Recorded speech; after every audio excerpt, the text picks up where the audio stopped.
I fled into these mountains with a dying man, chasing a cabin that might never be. This is Black Bark by Brian Evenson, a tale of blood and shadow whispered from a haunted crypt where firelight hides horrors. Join me where trails vanish and stories bite, and pray you never hear the tale's end. 2 days we've ridden, Sugg and I climbing these mountains through a bitter wind, chasing a cabin he swears is here. The job went bad, and Sugg took a bullet in his thigh, his boots brimming with blood now, leaving a drizzle behind us. On his stolen Tobero, the blood smeared a shape, almost a human, like its legs painting a ghost against the horse's flank. "We gotta stop," I tell him. "You need rest." He doesn't answer for a long spell, then whispers, "It's around here somewhere. Bound to come across it." I squint at the empty trail, flirting with a fast-moving creek, curving close, then away.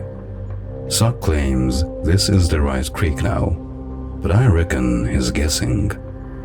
"It's getting dark," I say. He doesn't stop, just sways in the saddle, his horse plodding on. "They still following us?" he asks, voice faint. I spit. "Haven't been for hours. We shook 'em." He mutters about tricks, but I know it's just us. Still, he rides on, around the bend, out of sight. Cursing, I spur my horse to follow. Around the bend, Sugg's gone. No Tobero, no tracks, just nothing. I backtrack, searching for a break in the trail, but find none. "Sugg!" I shout, firing my pistol into the air. The echo fades, no answer. I lope up the trail half a mile, but there's no cabin, no sign of life. Aspens yellow, the creek roars louder. Sunlight slips behind the peak, chilling the air. Across the river, I spot a cave's mouth, maybe a mine shaft. I ford the creek, tie my horse, and climb the shale slope. It's a cave, dry, with a level floor and a fire pit of ash-smeared stones. No cabin, but shelter. I gather dead branches, quick, while light lingers. No moon rises, and I can't gouge the dark. I untie my horse, spur it to find Sugg. The light dwindles fast. Near blind, I spot a shape on the trail. It's Sugg, limp, horseless, reeking of blood and oil. "You alright?" I ask. He chuckles, low. I howl him up, but he can't stand. I sling him over my saddle, the horse protesting, and stumble back toward the cave, guided by the creek's rumble and a burning branch. I miss the cave in the dark, doubling back till the creek's sound guides me. I leave the torch to die on the shale, carry Sugg up, slipping, dropping him once. Inside, I prop him against the wall, his blood smearing a human shape, like the one on his horse. "This the cabin?" he whispers. "No," I say, "but it's shelter." He mumbles, "Not far now. Just round the next bend." I ignore him, build a low fire to avoid smoke or eyes. Sugg looks dead in the flicker, pale as bone. I shake him. "Still here?" He rasps. I ease off his boot. Blood gushes, spattering my hands. I slit his pant leg, clean the swollen wound.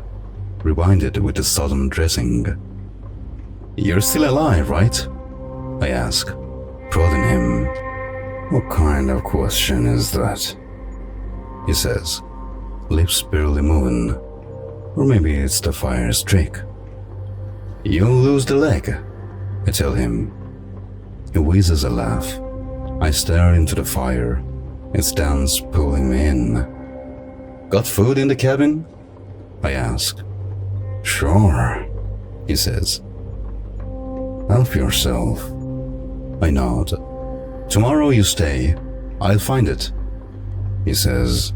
"I'll be just where I am." Strange words, but I let them pass.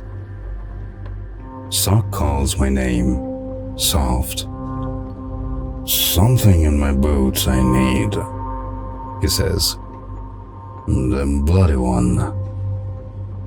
I scoff. "Like hell I'm reaching in there. What are you after?"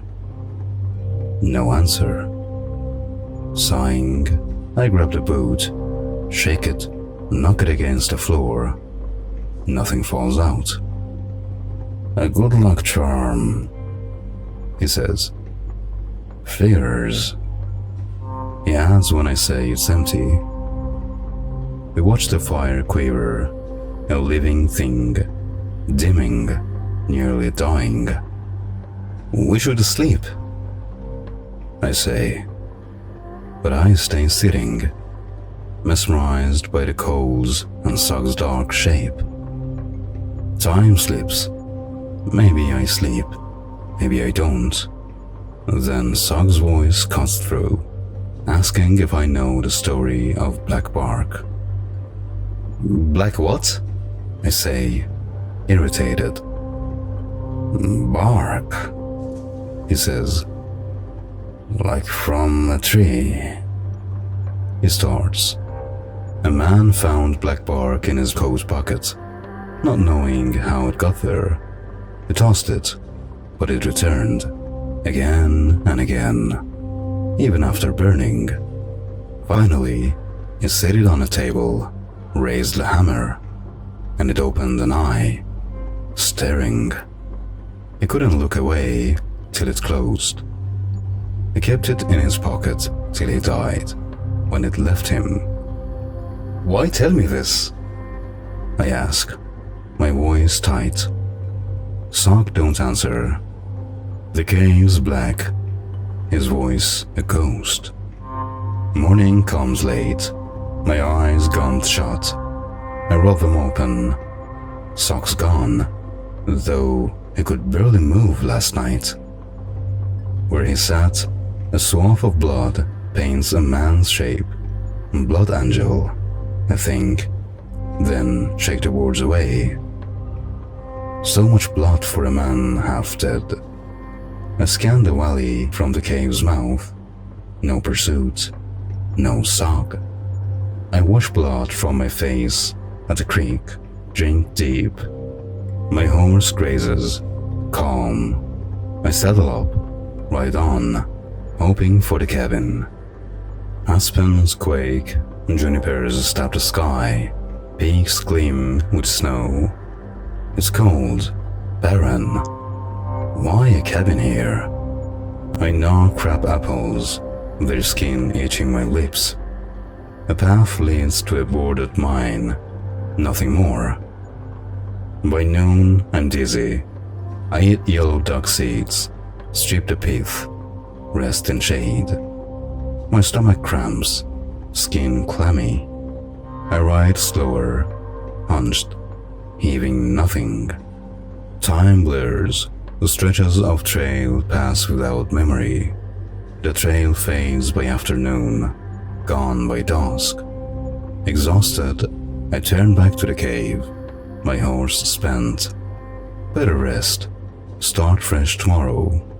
Near the cave, I find Sugg's Tavero, his blood angel black in the dusk. "Sugg?" I croak, but silence answers.